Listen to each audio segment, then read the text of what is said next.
Alright,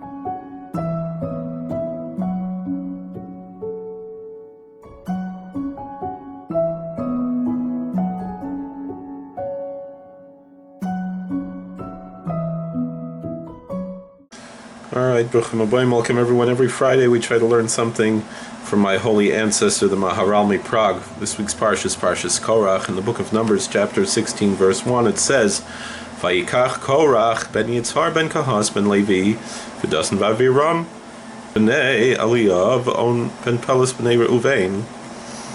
Now Korah, the son of Izhar, the son of Kohath, the son of Levi, with Dathan and Abiram, the sons of Eliab, and On, the son of Peleth, the sons of Reuben, took men. Rashi says, Parshas Yafa Nidreshes B'Midrash Rabbi Tanchuma, that this paragraph, this section, this chapter is well expounded in the homilies according to Rabbi Tanchuma. My holy ancestor, the Maharal, explains, the reason why Rashi says it like this is that he has a difficulty with this word Vayikach, and he took. It wasn't necessary to write this here. Parshas Yafa Nidreshes, and that's why he answers by saying that this chapter is well expounded in the homilies of Rabbi Tanchuma, V'agav Drasha, the Hasam Nidresh Lashon V'yikach, and there we find many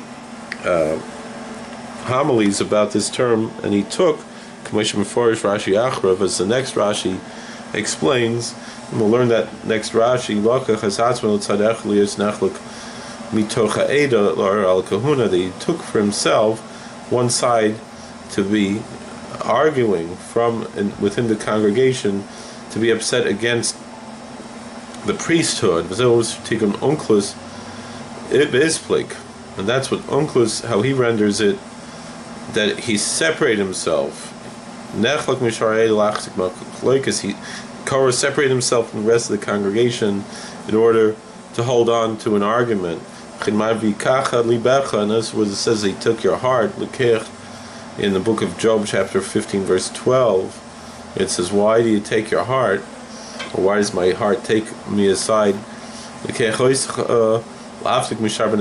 are you doing to separate yourself from other people?